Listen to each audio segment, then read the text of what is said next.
A church full of grace. The News Church. 할렐루야! 아멘. 지난 한 주간도 다들 잘 지내셨죠?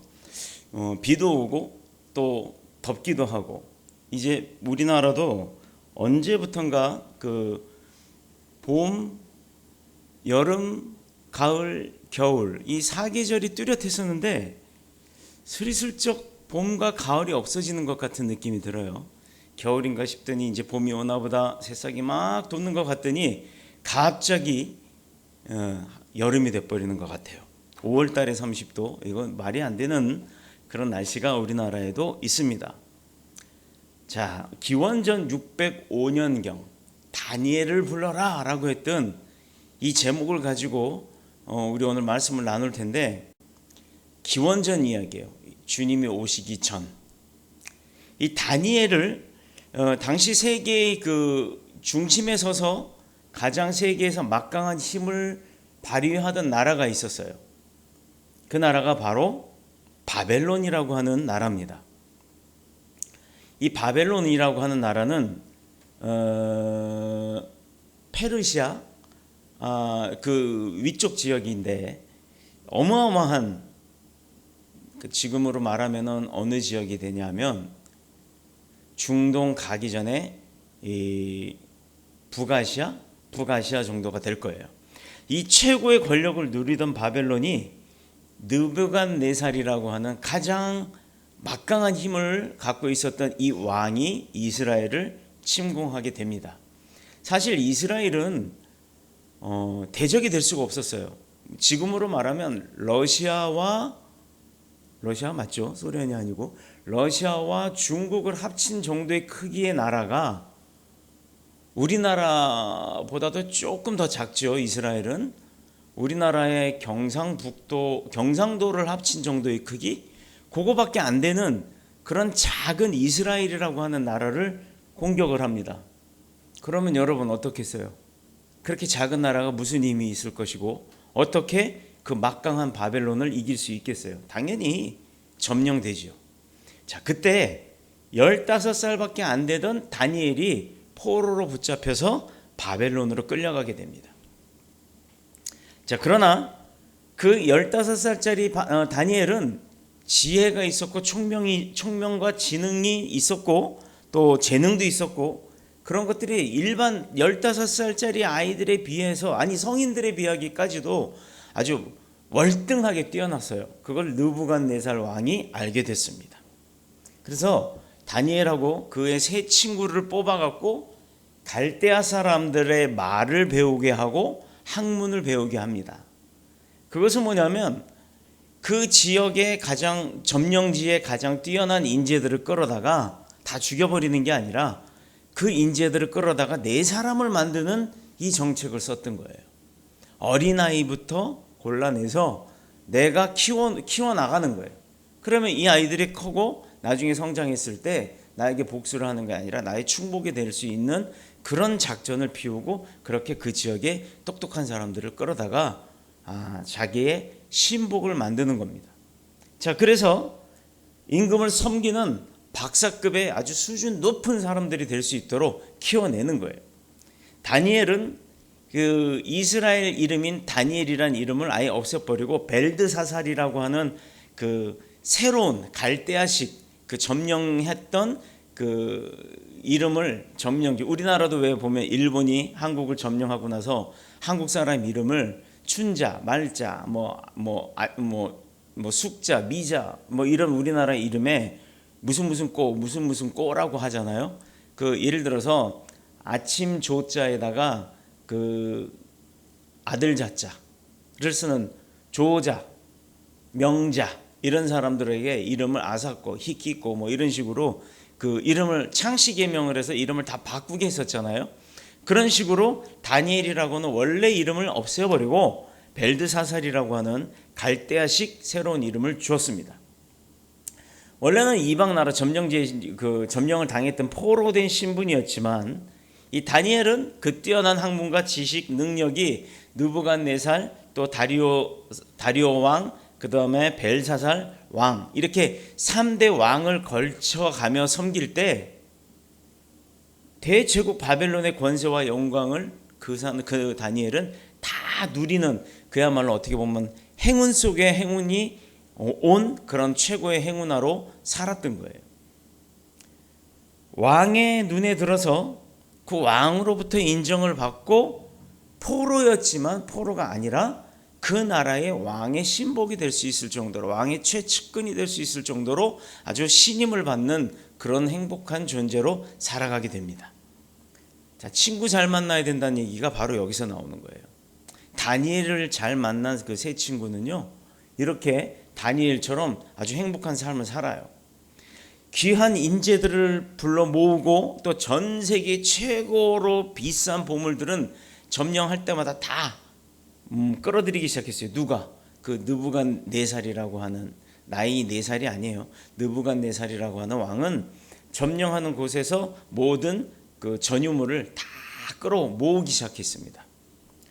자, 그리고 세상의 모든 미녀들을 다 끌어다가 자신의 왕궁에다 두고, 그리고 왕은 이곳에서 재력도 있지, 권력도 있지, 또 이쁜 사람들도 있지. 자, 그 다음에 뭐 하겠어요? 내가 돈이 많이 벌어서 돈도 많고, 그리고 돈으로 인해서 권력도 생겼고, 돈이 많으니 주변에 사람도 많잖아요. 그러니 그 돈지랄을 한다는 거죠. 그래서 세상에 그런 말이 있습니다. 남자는요, 돈 벌면 다 여자 부인 갖다 줘야 돼요. 왜 그런지 알아요? 남자가 돈을 다 벌면 돈이 생기고 힘이 생기고 권력이 생기고 그러면요, 딴짓한대요. 물론 믿음의 사람들은 그러지 않습니다. 사람의 눈은 속일 수 있지만 하나님의 눈을 속일 수가 없잖아요. 그래서 하나님이 두려워서라도 하나님의 백성들은 돈이 많이 생겨도 딴짓하지 않는 줄로 믿습니다. 남자분들은 아멘을 안 해. 아멘. 다시요. 믿음의 백성들은 물질이 많이 생겨도 딴짓하지 않는 줄로 믿습니다. 아멘. 자, 이게 느부갓네살이 이런 권력과 재물과 뭐 모든 재능들이 있는 많은 사람들을 만나고 나니까 갖게 되니까 뭐를 해요? 이 왕궁에서 잔치를 하는데, 솔직히 왕이 뭐 그런 거 한다? 그거 누가 뭐라고 말할 수 없잖아요. 뭐 그것까지는 괜찮다고 치자고요. 느부갓네살이 자기의 능력대로 권력과 부귀 영화를 다 누리고 있으니 그거 누리는 것쯤이야. 괜찮아요. 백성들 잘 살게 해주면서 그렇게 한다 그러면 아무 문제 없습니다. 그런데 백성들의 피와 고름을 다 짜낸 세금을 걷어들여서 그걸 갖고 막 그렇게 호화호식을 누리고 있다면 문제가 되겠죠. 그런데 이 느부갓네살은 그런 세금을 걷어서 한 게 아니잖아요. 점령지를 점령하고 그 나라의 가장 귀한 것들을 뺏어온 전유물을 가지고 그렇게 합니다.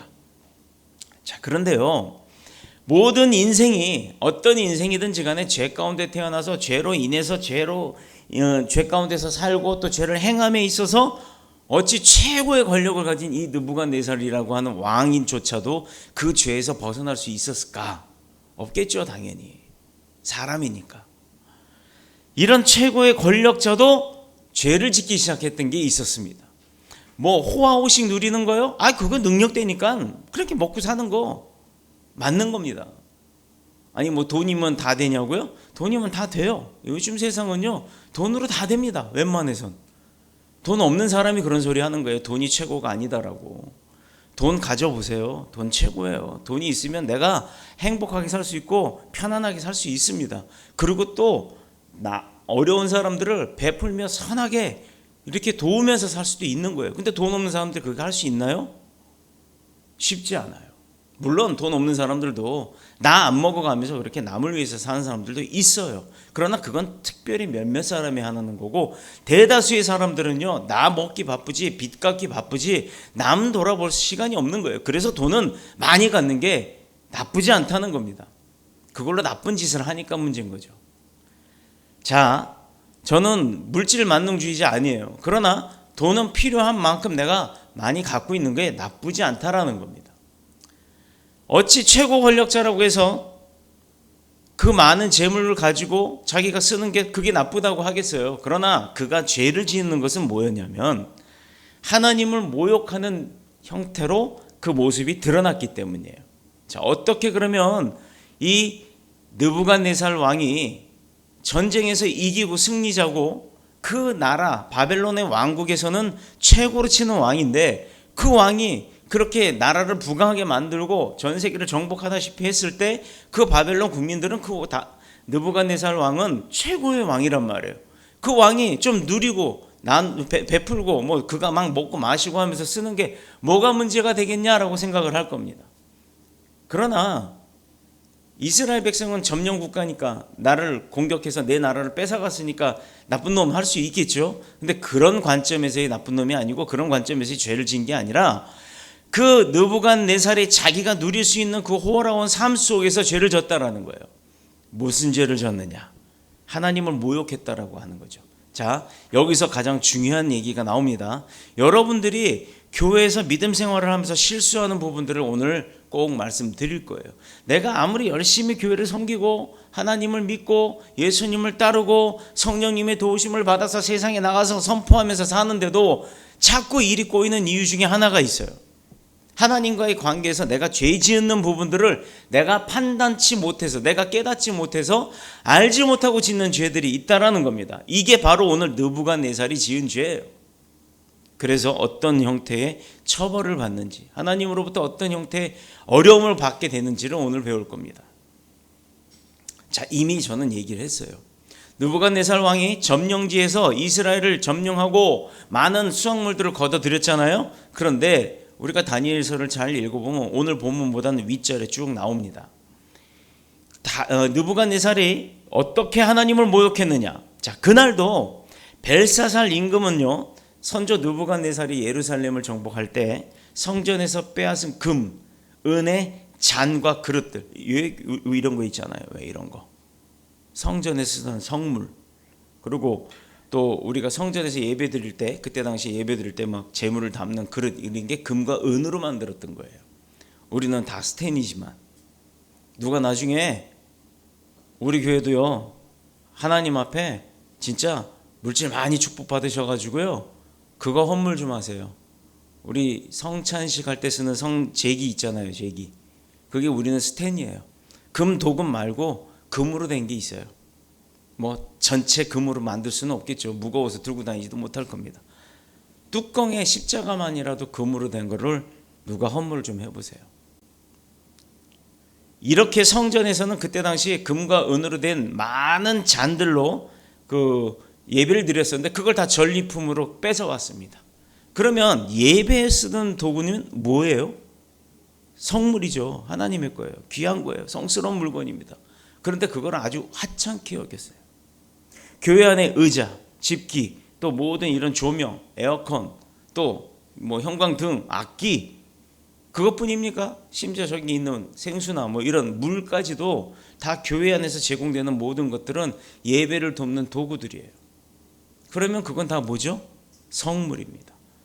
교회 안에 있는 물건을 마음대로 갖다 쓰고 마음대로 갖다 팽개쳐 놓고 이게 잘못된 거예요. 그런 죄를 짓는다는 겁니다. 여러분, 이 바벨론의 신들을 찬양하고 먹고 마시는데 그 성전에 쓰던 물건들을 빼앗은 걸 가지고 썼다는 거예요. 금잔, 은잔을. 하나님을 찬양해도 모자라는데 바벨론의 이방신들, 우상들을 찬양하는데 그 성전의 도구들을 갖다가 쓴 이 큰 잘못을 저지른 거예요. 자, 그때 갑자기 괴이한 일이 벌어집니다. 오늘 성경의 본문의 내용이 그거였잖아요. 문득 왕이 이렇게 막 그 잔치에 기분 좋게 이렇게 서가지고 막 둘러보고 있는데요. 온갖 향락을 다 일삼고 막 이쁜 여자들 데려다놓고 술 퍼먹고 막 난리가 났는데 음악 틀어놓고 막 쿵깡쿵깡 이러고 있는데 성전의 한 벽에 갑자기 손이 하나가 탁 나타나요. 그리고 손이 벽에다 글을 막 씁니다. 오늘 본문의 내용이 그 내용이에요. 사람의 손이 나타나 그 손가락으로 벽에 글을 쓰고는 사라져 버렸어요. 자, 그 광경을 똑똑히 목격한 왕이 얼굴빛이 흑빛으로 변하는 거예요. 내가 술이 취했나? 아니면 내가 뭐 마약을 했나? 그것도 아닌데 멀쩡한 상태에서 봤는데도 불구하고 벽에 손이 나타나서 글을 쓰고 사라져 버렸어요. 그 모습을 본 왕은 얼굴이 흑빛으로 변하고 하체의 모든 마디마디가 녹아내리는 듯하고 덜덜덜덜덜 무릎이 떨렸다고 합니다. 얼마나 두려웠으면. 생각지도 못한 괴이한 일에 왕궁은 싸늘한 죽음의 공동묘지처럼 그 분위기가 확 바뀌어버린 거예요. 자, 왕은 이제 급히 사람을 찾습니다. 뭐라고 돼 있어요? 오늘 본문을 한번 보면 몇 절이죠? 7절. 우리 오늘 본문을 보면요, 제가 여기서 조절을 좀 해볼게요. 자, 한번 다시 볼게요. 7절. 왕이 크게 소리질러 술객과 갈대아 술사와 점쟁이들을 불러오게 하고 바벨론의 지혜자들에게 말하되 누구를 막론하고 이 글자를 읽고 그 해석을 내게 보이면 자주색 옷을 입히고 최고로 좋은 옷 입히고 금사슬을 그의 목에 걸어주겠대요. 사슬이라고 했지만 결국은 목걸이에요. 자, 그를 나라의 세 번째 통치자로 삼으리라 했어요. 나, 왕, 그 다음에 아들, 물려줄 사람, 그 다음 자리까지 올려주겠다 이거예요. 총리급 되겠죠. 어마어마한 제안을 합니다. 자, 그런데요, 여기서 부른 사람들이 누구예요? 술객, 갈대아의 술사, 점술사와 점쟁이들, 그리고 바벨론에서 가장 뛰어나다고 하는 학식이 높은 자들. 아니, 그것도 모자라서 누구를 막론하고 하여튼 그 글자를 읽고 해석해 주는 사람에게는 내가 이거 다 해주겠다. 자, 그래서 신접한 자, 신들린 자, 점쟁이, 박사, 이런 사람들을 다 불러들인 거예요. 그런데 대제국이라고 하는 그 어마어마한 대제국 바벨론에 그 일과 그 기록된 글을 읽고 해석해 줄 사람이 있었다 없었다? 없었다. 그러니 왕의 고민은 말도 못해지는 거예요. 그 고통은 어마어마한 겁니다. 글을 써놨는데 글은 안 없어지고 손만 없어지고 글은 남아있는 거예요. 그러니 그게 환상이 아니잖아요. 이게 살아서 역사하시는 하나님의 일이 그렇게 이 당시에 있었단 말입니다. 여러분, 그러니 성물 귀하게 여기세요. 성전 귀하게 여기세요. 하나님의 것 함부로 하시면 안 되는 거예요. 하나님의 사람 건들면 안 됩니다. 하나님의 사람 비방하지 마세요. 이런 죄를 받게 되는 겁니다. 자, 오늘 이 본문의 내용이요, 그때만 있는 게 아니에요. 지금 이 시대에도 똑같이 살아계신 하나님이 계시기 때문에 지금 이 시대에도 그렇게 죄를 지면 똑같은 일 당하는 겁니다. 왕궁의 모든 보물과 능력, 권세 잡은 자들, 그리고 부귀 영화를 누리는 사람, 이런 부귀 공명이 모든 문제를 해결하지 못한다는 거예요. 그러니 결론은 보세요. 저는 돈이면 다 된다고 했잖아요.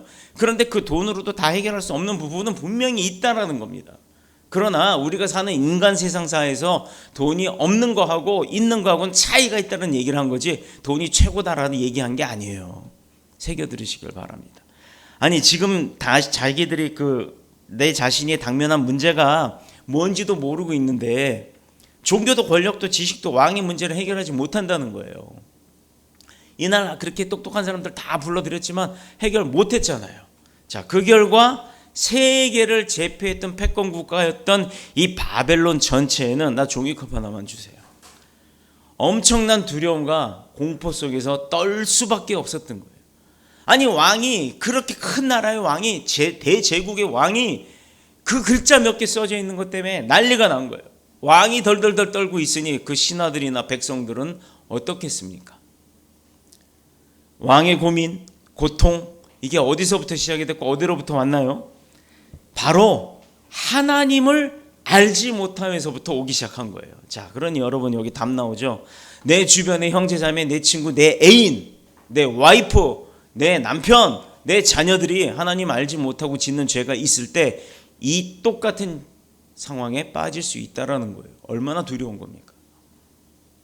그러니 여러분은 얼마나 행복한 사람들이에요? 하나님을 알고 있다라는 게 막강한 무기 아닙니까? 아멘? 내가 하나님을 섬기고 있다는 건 더 막강한 거죠. 그런데 매주 1년에 52주에 걸친 주일 낮 예배만 해도 52번, 지금은 우리가 오후 예배가 없어요. 수요 예배, 금요 예배, 새벽 예배, 이거 만약에 다 나오는 분이라면 하나님으로부터 어떤 인정을 받을 수 있을까요? 내가 주일 딸랑 52번 나오는 것도 감지덕지인데, 아니 그것도 못해서 만근이라 그래? 뭐라 그래요? 그거 결석 안 하고 다 개근을 하는 것도 힘든데, 심지어 그것만이라도 개근해도 하나님 인정할 텐데 그것도 못해가지고 52번도 못 나와서 1년에 52번 못 나와서 결석하는 사람들은 하나님이 기뻐할까요? 이뻐할까요? 이뻐는 하시겠죠. 그래도 안 나오는 사람보다는 낫으니까. 그러나 개근한 사람보다는 못하다는 거예요. 그런데 내가 비록 결석은 했어도 예배에서 내가 중심으로 뭔가 하나님을 위해서 봉사하고 있다 그러면 하나님은 어떻게 생각하실 것 같아요? 봉사하는 자, 안 하는 자, 예배에도 중점적으로 내가 핵심이 돼서 우리 더 뉴스 교회 핵심 멤버가 되어 있는 자, 아닌 자, 근데 거기에 직분이 있는 자, 없는 자, 이렇게 구분을 다 하기 시작한다 그러면요, 와, 최고의 직분자, 교역자죠. 거기다 교역자가 예배 한 번도 안 빠지죠. 모든 예배를 항상 준비하죠. 자, 여기서 그러면 제일 하나님으로부터 인정받을 사람이 누구예요? 목사님 우리밖에 없겠네? 그렇지 않습니다. 하나님은요, 누구에게나 공평하게, 동일하게 은혜를 주시는 분이에요. 자, 그런데 하나님 앞에 내가 지각하지 않고 나와서 뭔가 예배 드리기 전에 예배 시작이 우리는 몇 시예요? 주일 오전 예배 몇 시에 시작해요? 아시는 분 얘기해 봐요. 응? 어차피 저기 녹음 안 돼. 크게 얘기해도 돼. 몇 시? 10시 40분. 자, 10시 40분 전에 오신 분 손 들어봐요. 어휴, 엄청 많네. 근데 10시 40분 전에 못 오신 분도 있단 말이에요. 물론 열심히 온 거예요. 길이 막힐 수도 있고 주차하느라 시간 늦을 수도 있고 여러 가지 이유가 있습니다. 그러나 일찍 온 사람하고는 분명히 차이가 있습니다. 예배를 늦지 않으려고 내가 마음을 먹고 와서 앉아 있는 거 하고 오늘 제가 문 열고 들어오다 기겁을 했어요. 아무도 안 왔겠지. 불도 꺼져 있고 계단에 세상에 계단 불도 꺼져 있어요. 아니 이 시간에 왜 내가 제일 먼저 왔나? 하고 띠띠띠띠띠 누르고 문을 딱 여는 순간 앞에 누가 있다가 안녕하세요 이러고 인사를 하는 거예요. 엄매야. 아니 성전 열고 들어오면서 사람 때문에 놀래보긴 또 처음이에요. 불도 안 켜고 아주 작정을 하고 아침부터 목사님하고. 근데 행복했습니다. 내가 처음이 아니라 누군가가 와 있었다라는 게 얼마나 행복했는지 몰라요. 엄마야 했지만 하나님이 보시기에 얼마나 재밌었을까요? 2번 그러면 혼나요 이제. 자, 여러분 각설하고 하나님을 만나는 것을 제일 중요시 여기는 자는요, 하나님 앞에 나오는 게 행복한 거예요. 그러면 그렇게 행복한 마음으로 막 달려 나오는 사람이라면 하나님께서 어떻게 인정을 하실까요? 저는 그걸 말하고자 하는 거예요. 회사에서도 일찍 출근해서 맨 앞자리에 앉아갖고 뭐 일하고 이러는 거 중요합니다. 회사에서도 그렇게 할 수 있으면 예배도 그렇게 하는 거예요. 하나님 앞에 나올 때 가장 먼저 나오려고 하는 그 마음을 하나님이 보시는 거예요. 그게 최고인 겁니다. 이미 그럼 그는 그날의 예배는 성공한 거예요. 자, 하나님을 모독했을 때 어떻게 된다고요? 벌 받는다고 했죠. 하나님을 찬양했을 때는 그러면 뭘 받겠습니까? 복을 받는 거예요, 상. 이게 답이에요. 성경에서 나오는 게 내내 그 대비점을 보면 우리 뭐 임계점이라고 그러잖아요. 세상에서 어떤 한계까지 도달하면 그 임계점이라고 얘기를 한다고 하는데 예배에는요, 대비점을 보는 거예요. 성경에 나오는 그 내용과 나는 어땠을까를 대비해 보면 내 모습이 지금 어떤 단계에 와 있는지가 보이는 거예요. 그 단계의 업그레이드가 되기를 축복합니다. 하나님을 알지 못하면서 하나님의 모독함이 왔고 그 하나님의 재물이 중요한지도 몰랐기 때문에 그들은 그걸로 슬퍼 먹었다는 거예요. 성경은 벨사살 왕 같은 사람을 가리켜서 로마서 1장 21절에 뭐라고 써 있냐면 제가 읽을게요. 하나님을 알되 하나님을 영화롭게 하지 아니하고 감사치도 아니하고 오히려 그 생각을 허망하다고 여기고 미련한 마음이 가슴속에 있어서 내 눈이 어두워졌다는 겁니다. 다시 하나님을 알되 하나님으로 영화롭게도 하지 아니하고 감사치도 아니하고 오히려 그 생각이 허망하여지며 미련한 마음에 자기가 어두워졌다는 거예요.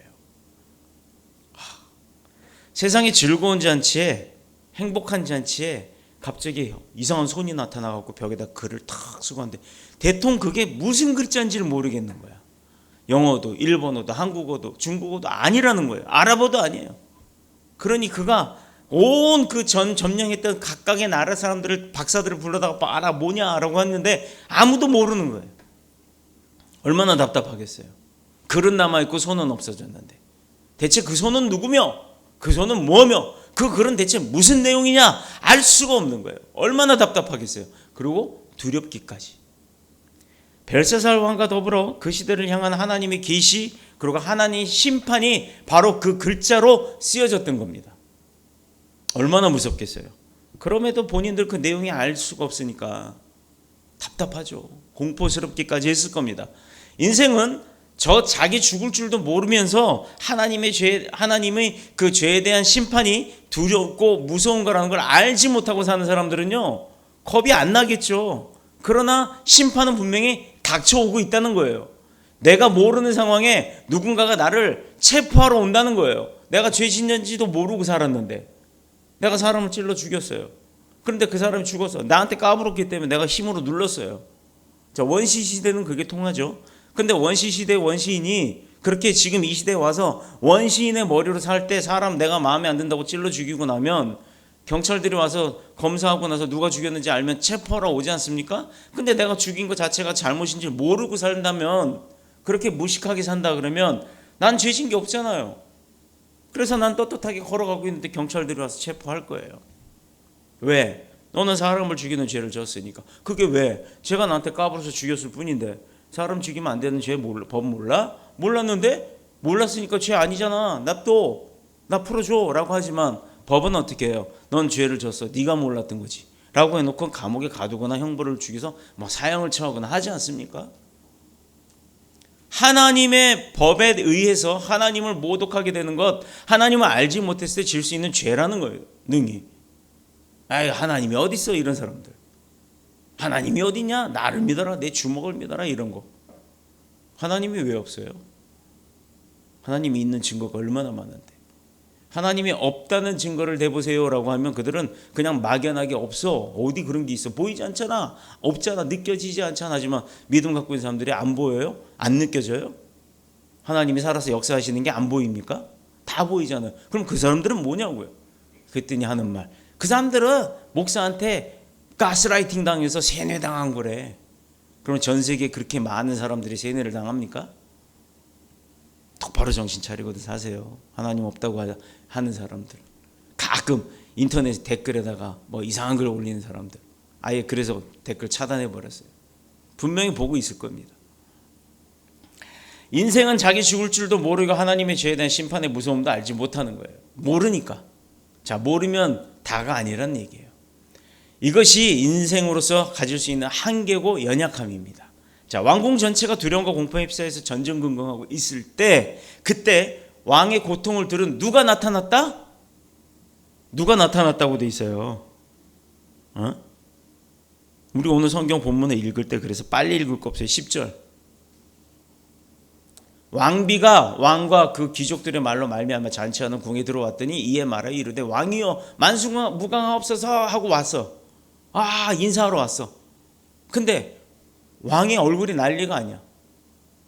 걱정하지 마시오. 이유를 알았더니 그것 때문에 글씨를 뭘 알 수가 없으니까 막 놀래갖고 그런 거야. 걱정하지 마세요. 왕의 얼굴 그렇게 흑빛으로 변할 것도 아닙니다. 내가 해결할게. 탁 이러고 왕비가. 여자 말들 잘 들어야 돼요. 그러니까 좋은 여자를 만나야 돼. 믿음 좋은 여자. 믿음 확실한 여자. 우리가 이런 삶을 사는 자들의 모습을 한번 여기서 보자고요. 왕비는 태우마마라고 하잖아요. 보통 우리나라에서는 그랬죠. 조선시대. 대책을 알려줍니다. 12절. 왕이 벨드사살이라고 이름하는 이 다니엘, 이름을 바꿨다 그랬잖아요. 원래는 다니엘이에요.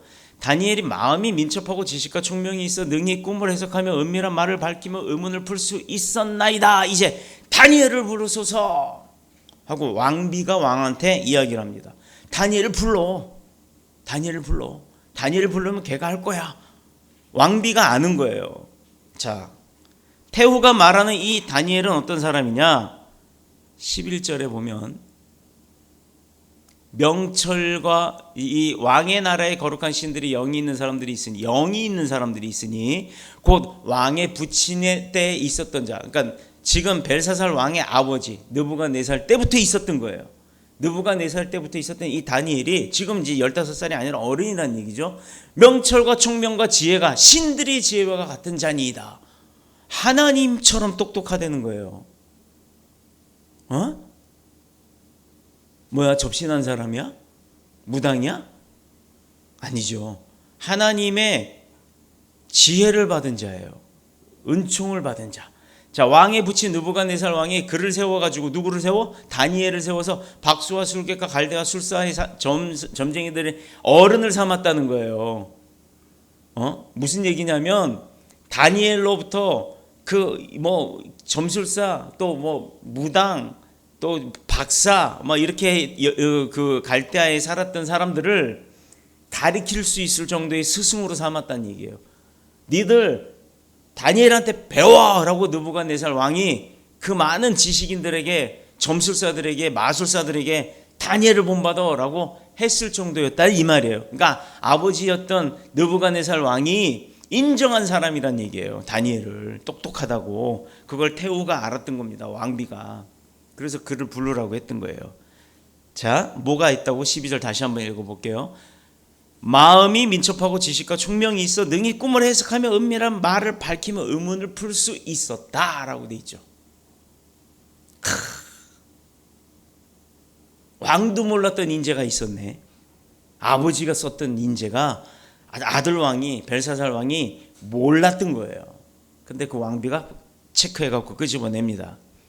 사업하시는 분들, 대표가 이 사람이 인재인지를 모를 수 있어요.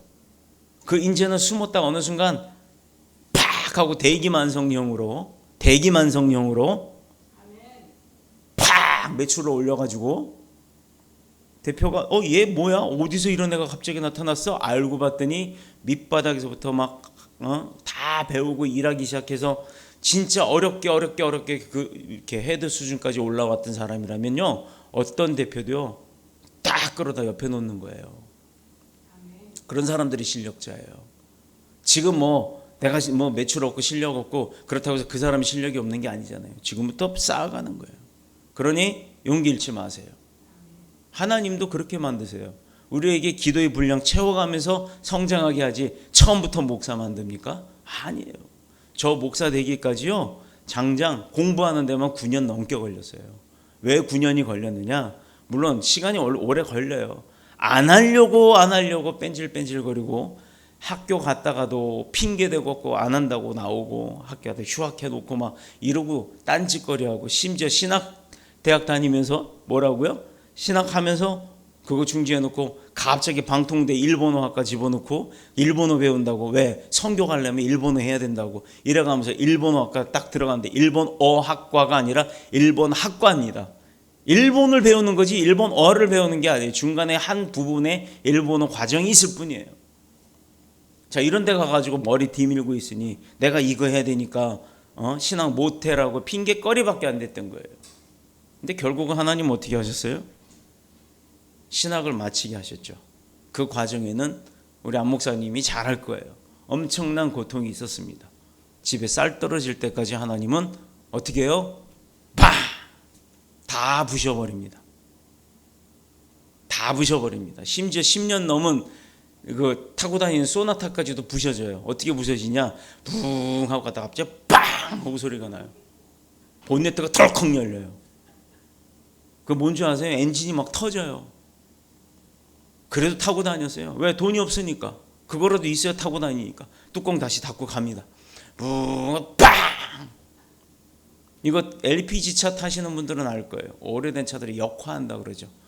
LPG 가스가 엔진으로 들어가서 터져야 되는데 거기 라지에다가 아니 뭐지? 에어클리너 글로 새 나와서 불이 뻥 터지는 순간 에어클리너가 빵 하고 터지는 거예요.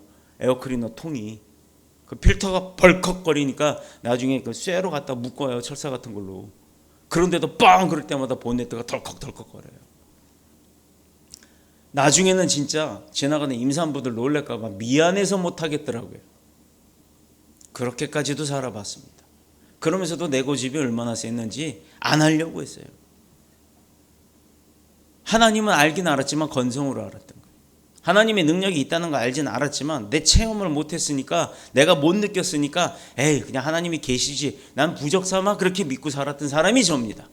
여기 여러분들 중에도 그런 분들이 있을 겁니다. 하나님이 부적처럼 느껴지는 분들. 내가 믿는 걸로 만족하는 것. 바뀌어야 돼요. 크리스찬이 이 세상에 존재하는 이유와 목적이 뭔지 아세요? 사람들을 치료하고 그 사람들을 구원하기 위함이 목적입니다. 하나님 우리에게 지상 명령 주셨잖아요.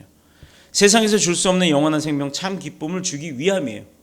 자, 사람들이 하나님의 창조 목적을 회복하고 가장 보배롭고 존귀하게 살 수 있는 삶을 살도록 하게 알려주는 게 바로 우리 교회가 해야 할 일입니다. 세상의 교회에 존재하는 목적이 바로 이거예요.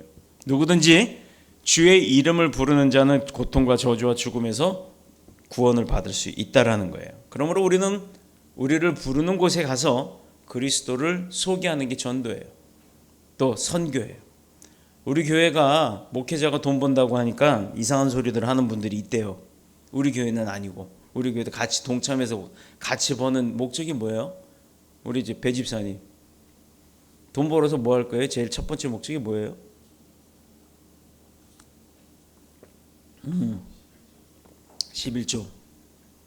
11조 뭐?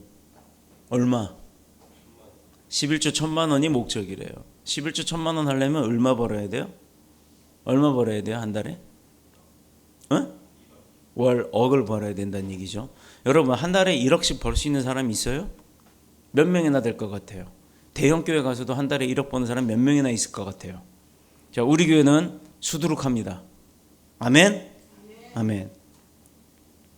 그래서 그렇게 많은 돈을 가지고 11조 하고 헌금이 들어오면 그 돈 갖고 뭐예요? 목사가 벤츠 타고 목사가 뭐 이렇게 배불러 살아요? 저 이미 벤츠 갖고 있어요. 여기 있어요. 여기. 나는 이미 벤츠도 있고 다 있어요. 그런데 왜 돈을 벌려고 할까요?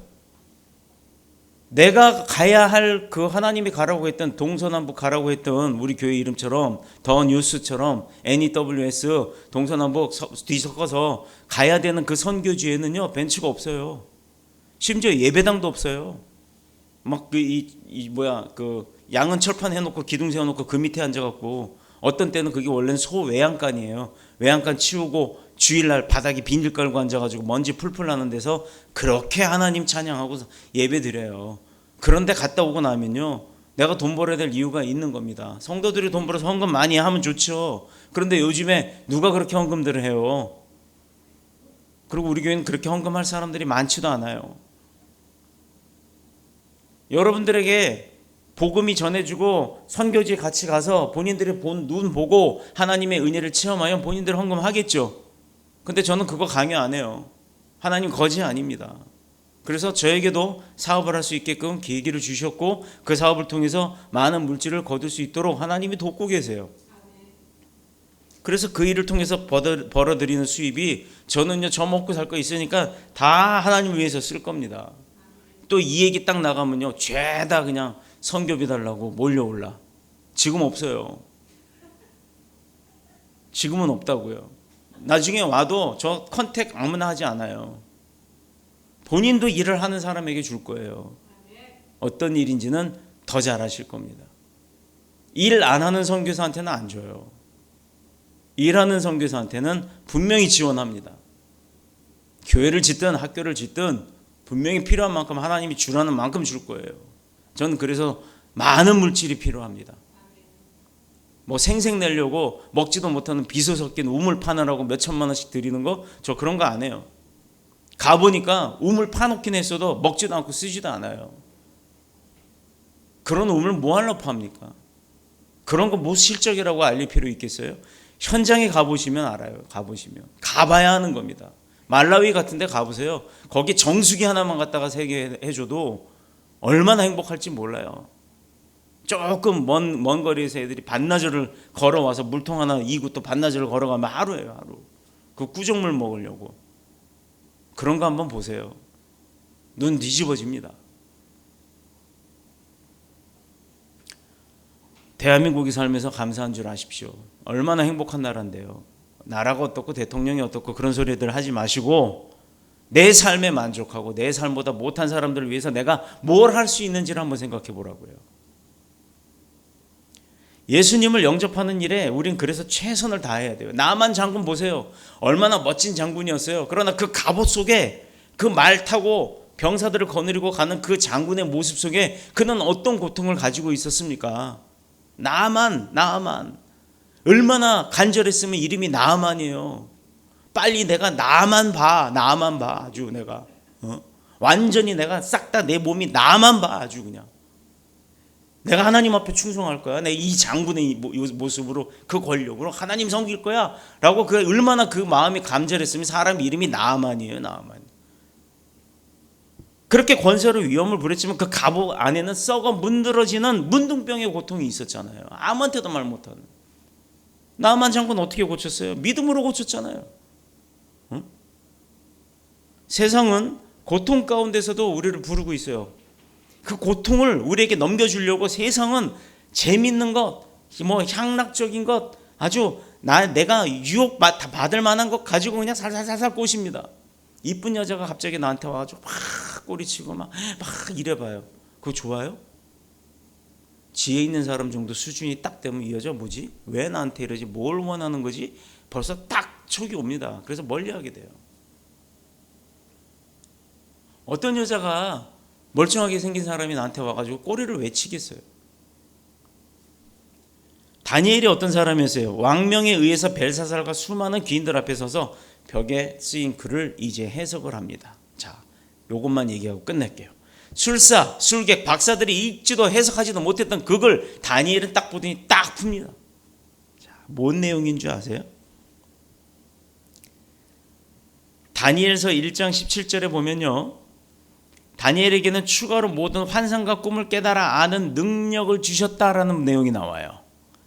1장 8절에 다니엘은 뜻을 정하여 왕의 음식과 그가 마시는 포도주로 자기를 더럽히지 아니했기 때문이에요. 구별되죠? 이 사람들하고 어떤 차이가 있었어요? 다니엘의 모습을 보면 다니엘은 이미 뜻을 정했어요. 하나님 앞에 하나님의 뜻을 세워나가기로 하나님을 찬양하기로 마음을 정한 사람이에요. 그래서 왕의 음식, 지금 이 벨사살 왕이 줬던 음식, 그리고 그가 마셨던 포도주에 내 몸을 더럽히지 않았던 거예요. 그 더러운 장소에 가지 않았던 겁니다. 그래서 하나님이 다니엘을 쓰신 거예요. 거룩이 뭔지 아세요? 바로 이 다니엘의 모습이 거룩한 거예요. 세상 사람들이 하는 짓거리와는 구별되는 모습. 똑같이 내가 세상에 나가서 그들과 함께 뭉쳐갖고 돈도 벌고 뭐 술 먹는 자리에 가서 어울리기도 했지만 먹지 않았다는 거예요. 목적이 달랐다는 거예요. 그들은 돈 벌어서 내 배를 불리고 내가 잘 살고 먹고 살기 위해서 산다고 하지만 나는 그게 아니었다라는 거예요. 다니엘은 그런 뜻을 갖지 않았어요. 똑같이 돈을 번 목적은 같았어도 번 돈을 가지고 다른 일을 했다는 겁니다. 나를 살리는 일이 아니라 사람을 살리는 일을 했던 거예요. 하나님 앞에서 자신의 거룩을 위해서 힘쓰는 자는 반드시 하나님이 축복합니다. 하나님을 위해서 내가 거룩해지는 거예요. 세상과 구별해요. 나도 세상에 가서 술도 먹고 싶고 놀고도 싶고 어디 가서 뭐 연애도 하고 싶고 다 하고 싶어요. 그런데 주일이기 때문에 안 해. 나는 다 포기해도 주일날은 하나님과 할 거야 라고 해서 하나님 앞에 달려 나온 자가 바로 다니엘이에요. 남들이 소유할 수 없는 능력과 은사로 채워주시는 거예요. 근데요, 똑같이 주일이라고 달려 나온 자가 있어요. 그럼 이제부터 욕심내야 돼요. 기를 쓰고 하나님 만나는 거, 오늘 내가 하나님 만나고 갈 거야. 내가 오늘 하나님 앞에 늦지 않을 거야.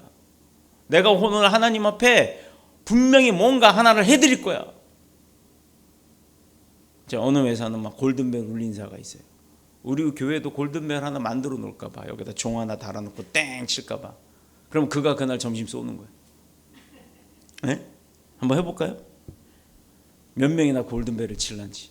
맨날 목사만 치는 거 아니에요?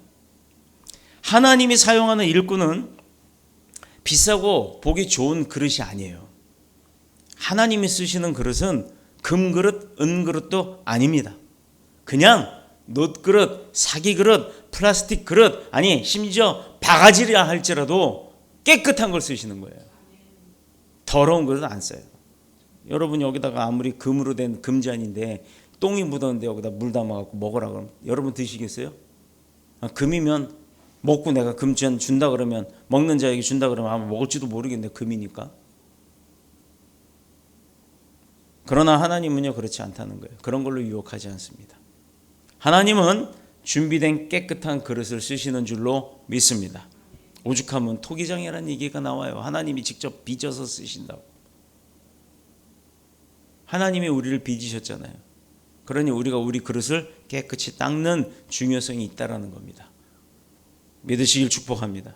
깨끗한 그릇이 준비된 사람이 된다면 언제든지 쓰임 받을 거예요. 하나님이 때, 하나님 쓰고자 할 때. 자, 집에 가서 밥을 먹을 거예요. 오늘 점심은 없습니다. 다 집에 가서 밥을 맛있게 드세요. 배가 고파. 목사님 설교 빨리 끝내주세요. 갔어요. 아유 급한데 뭐 먹지? 라면 먹자. 라면을 끓이려고 하면 뭐가 필요해요? 끓여봤어야 알지 남자들이. 라면을 끓이려면 라면 당연히 있어야 되고 물이 있어야 되고 뭐가 필요해? 냄비. 근데 왜 라면을 냄비에만 끓여요? 항아리에다가 끓일 수도 있잖아. 솥에다가 끓일 수도 있고. 안 그래요? 또 전기밥솥 그거 푹 하는 거, 이 김 나오는 거, 그 뭐예요 그거? 아니 압력밥솥에다가도 끓이려면 끓이잖아요. 그런데 용도가 있죠. 라면은 어디다 끓여야 맛있다? 냄비, 양은 냄비. 왜 그러느냐? 용도가 있단 말이에요. 그럼 부침개를 하는데 냄비에다가 할 수 있어요? 부침개는 이 판 큰 거 살림을 잘하나 봐. 프라이팬에다가 합니다. 그렇듯 음식할 때도 용기가 필요하잖아요. 그래서 우리 부인들 집에 생활하시는 분들은 그릇 가게 가면 맨날 이쁜 그릇 무슨 그릇은 용도별로 사잖아요. 우리 커피잔도 그렇고 집에서 먹는 머그잔은 내 거, 손님이 오면 금태 둘른 커피잔은 손님 거 이렇게 돼 있잖아요. 그렇죠? 용도가 다 틀려요. 그 비싼 거 사갖고 나는 먹지도 못하고 맨날 손님만 주는 그런 거, 이런 게 다 틀려요. 자, 그러면 하나님이 내가 어떤 사람을 어느 용도에, 이 선교회 여기 찬양하는데 저기 찬양하는데 이거 설교하는데 아니면 이 교회 청소하는데 아니면 이 교회 교인들 모이는데 앞에가 너무 복잡해서 사람들이 교회에다 대고 손가락질해요. 길 막힌다고. 그러면 교회 교통 정리해주는 그런 역할에 어떤 사람들을 딱 쓰고 싶어 해요. 그런데 운전면허도 없고 아무것도 할 줄 모르는 사람한테 가서 너 정말 주차장 정리 좀 해. 할 수 있어요? 음식 한 번도 못하고 칼도 한 번 안 잡아본 사람한테 주방 가서 오늘 점심 식사 너가 만들어 이러면 할 수 있나요? 못하잖아요. 그럴 때는 식당 하는 권사님들이 있으면 부탁을 하죠. 그거 좀 봉사해달라고. 그럼 그분들은 이게 업이니까 얼마나 잘 써요. 다다다다다다다 금방 합니다. 저 같은 사람한테 갖다 놓고 무 썰으라 그러면 쓱쓱 하루 종일 걸릴 거예요. 바로 이런 거예요. 내가 준비되어져 있다는 건 하나님이 아세요. 어떤 일에 더 잘한다는지는 하나님이 아시는 거예요. 분명한 건 더러우면 안 쓰신다는 거예요. 행동거지 잘해야 돼요. 내가 하나님의 도구가 되고 쓰임받기를 원한다고 말은 하지만 맨날 똥 묻히고 다니면 안 되는 거예요. 그러므로 교회가 다니엘 같은 청년들을 키워서 나라와 민족 교회 과정을 지켜나갈 수 있도록 해야 되는 게 우리의 사명입니다. 아멘. 우리나라에서 못하면요 나가요. 캄보디아 갑시다. 필리핀 갑시다. 뉴질랜드 갑시다. 일본 갑시다. 뉴욕 갑시다. 얼마나 많은 청년들이 세계에 열려 있는 줄 아세요? 우리나라 안 되면 세계로 나가요. 우리나라 못하겠다면 세계로 나갑시다. 나가서 하는 게 우리 사명이에요. 그래서 롯이 아브라함을 떠난 후에 여호와께서 아브라함에게 이르시되 너의 눈을 들어 너 있는 곳에 북쪽 남쪽 그리고 서쪽과 동쪽과 서쪽을 바라보라. 보이는 땅과 그리고 서 있는 그것을 내가 너에게 더하리라. 우리 교회에 주신 이름 아닙니까? 이름 창세기 13장 14, 15절. NEWS 뉴스 복음 그거 들고 나가라고요. 어디로 동서남북 흩어놓으면 뭐 들고? 복음 들고. 왕명에 의해서 부름받은 다니엘이 해석한 내용이 뭐였는지 아세요? 25절. 오늘 본문에는 없어요. 기록된 글자는 이것이니 곧 메네 데겔 우바르신. 메네 데겔 우바르신. 이 해석을 하기를 메네는 이 나라, 살사왕의 이 나라, 이 왕조가 끝이 났다는 거예요. 데겔은 하나님의 왕을 하나님의 저울에 그 왕을 하나님이 왕을 저울에 딱 달아보니까 무게가 부족했다는 거예요. 그러니까 너는 왕의 자격이 없다라는 거예요. 그래서 하나님이 왕을 버리고 우바르신, 즉 이 나라가 나뉘어진 메대와 바사에게 넘어갈 것이라는 것을 미리 알려준 거예요. 자, 왕이 엄청난 세력을 갖고 권력을 갖고 있었다고 했지만 하나님이 글자로 딱 뭐라고 얘기를 해요? 예견을 하셨어요. 너는 왕의 자격 없어. 아웃. 어떻게 됐다? 그 나라를 깨트려 버렸다라는 거예요. 그걸 미리 보여주신 거예요. 깨트려 버릴 거다. 너 이제 왕 그만해. 이렇게 되는 거예요. 그러나 그는 다니엘의 말을 무시하고 여전히 23절에 기록된 대로 향락을 반복했다는 거예요. 야, 이게 미치는 거예요. 이게. 여러분들 삶 가운데 하나님이 싫어하는 일을 아직도 못 버리고 아직도 붙들고 있는 분들이 있어요? 빨리 버리세요. 오늘 이 설교를 들었으면 나한테 하는 얘기예요. 하나님이 알고 계시는 그거 아무에게도 못 말하고 나만 알고 있는 그거 빨리 버리세요.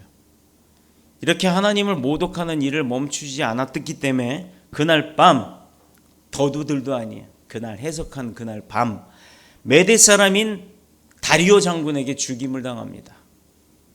죽어요. 다니엘서를 한번 읽어봐요. 얼마나 재밌는지 몰라요. 이거 몇 장 돼도 않아. 10 몇 장이죠? 12장까지밖에 없어. 한 30분이면 끝나. 3번만 읽어봐. 완전히 다니엘의 어떤 청년이었는지 그 이야기가 딱 다 머릿속에 들어요. 되게 재밌어요.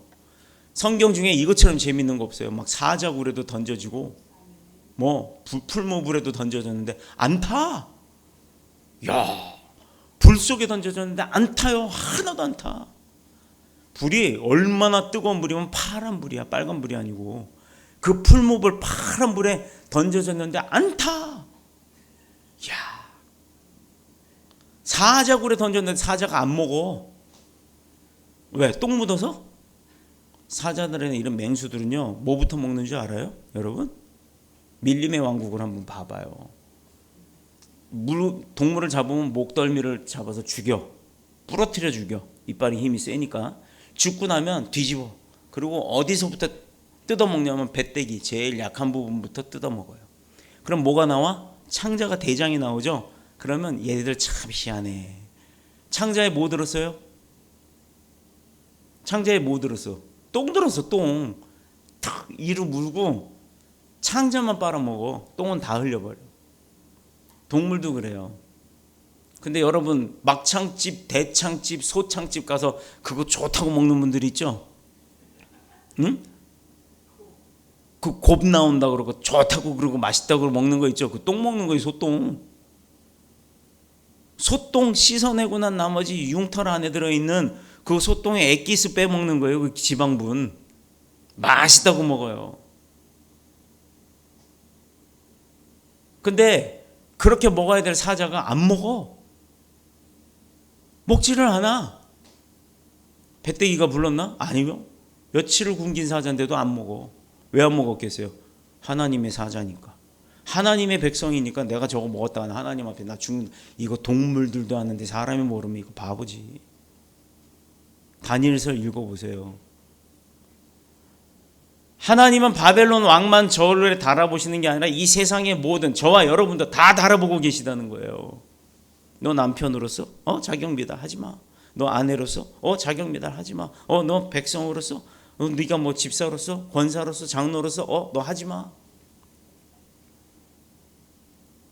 그러나 중요한 게 있다는 거. 하나님의 백성에겐 기회를 주신다는 거예요. 어떤 기회? 회개. 반성 말고 회개. 반성과 회개의 차이점이 뭔지 아십니까? 회개는요, 철저하게 하나님 앞에 내가 잘못을 고백하고 두 번 다시 하지 않겠다고 작정하는 거예요. 두 번 안 하는 거예요. 근데 반복은요, 엄마 한 번만 용서해. 다시는 안 그럴게. 한 번만 용서해. 용서 빌었어. 받아줬어. 근데 다음날 또 그래. 엄마 한 번만. 아이고 이래가면서 한 번만 봐달라고. 그 한 번만 봐달라고 매일매일 반복하는 건 반성이에요. 그게 회개 아닙니다. 다들 착각들을 하시는데 아이고 나 하나님 앞에 내 이거 죄 짓고 내가 회개했어. 괜찮아. 다음날 또 퍼먹고 먹으면서도 에이 회개하면 되지. 마저 퍼먹자. 다음날 와서 아이고 하나님 제가 또 육신이 나약해서 영이 약해서 이 나약한 육신을 용서하여 주시고 다시는 내가 이거 안 할 테니까 주님 용서하여 주시옵소서. 아이고 회개 다 끝났다. 다음날 야 오늘 저녁에 한잔 할까? 뭐 이거? 갖고 또 가서 또 퍼먹어. 그건 반성이에요. 회개가 아니에요. 그거 해놓고 회개했다고 마음 편한 거 그건 부적이에요. 하나님은 언제고 우리도 바벨론 왕처럼 저울에 달았던 거 우리에게도 적용하고 계시는 줄로 믿습니다. 자, 우리는 누굽니까? 나를 대신해서 이 모든 저주를 다 끊어버리고 십자가의 죽임을 당하신 예수 그리스도를 믿고 의지함으로 인해 구원받은 자들이죠. 이제 몇 날, 몇 시, 몇 분, 몇 초, 언제, 몇 월, 몇 시, 몇 분, 몇 초에 구원받으셨어요? 라고 물어보는 거 이거 안상홍 증인이네요. 그렇게 물어보는 인간들은 다 아웃이에요. 벨사살이 그 밤에 죽임을 당한 것은 듣고도 뭐 안 했다? 뭐 안 했다? 반성 안 했다? 회개 안 했다. 뭐예요? 듣고도 회개하지 않았기 때문에 죽임 당한 거예요. 하나님은 이렇게까지 처벌하세요. 하나님의 징조가 나타났을 때는 이미 끝난 거예요. 그게 마지막입니다. 그 전에 하나님의 징조가 내게 나타나기 전에 빨리 회개하세요. 사도행전은 베드로의 설교를 들은 사람들은 우리가 어찌할꼬 탄식하면서 사도들에게 도움을 청함으로 세례를 받고 구원을 받았어요. 인생의 고통은요 죄에서부터 시작됩니다. 세상에서 처벌받는 사람들은 돈에서부터 시작돼요. 다 돈 때문에 처벌받습니다. 돈 때문에 죄를 짓는 거예요. 믿음의 세계도 죄 때문에 어떤 거요? 하나님을 알지 못하는 죄로부터 시작이 되는 거예요. 이제 하나님을 알았으니 죄 지을 이유가 없는 겁니다. 하나님을 알았으니 죄 지었던 거 빨리 끊고 회개하는 겁니다. 그리고는 두 번 다시 같은 죄 짓지 않는 거예요. 그 노력을 하는 것을 하나님이 인정하는 거예요. 그래야 그 다음부터 축복 부어집니다. 백날 노력해보세요. 그거 안 끊으면 끝나. 소용없어. 해도 안 돼. 죽을 맛이네. 그러다 보면 포기하죠. 에휴 나 하나님 안 믿어. 그럼 지옥 가는 거예요. 인생의 지옥은 이 땅에서, 죽고 나서 영원의 지옥은 이제 죽은 다음에. 자, 그러므로 오늘 저와 여러분은 이 세상에서 자기 죄 문제로 고통당하는 모든 사람들에게 부름을 받을 다니엘이 되어야 될 줄로 믿습니다. 고통의 현장에 가서 문제가 무엇이고 어디서부터 왔고 또 그걸 어떻게 하면 그 문제를 해결할 수 있는지를 당당하게 전하시는 능력이 저와 여러분에게 임하시는 그런 믿음의 역사, 치료, 구원, 해방의 역사를 일으키는 저와 여러분 모두가 되시기를 그리스도 예수님의 이름으로 축원합니다. 축복합니다. 기도하겠습니다.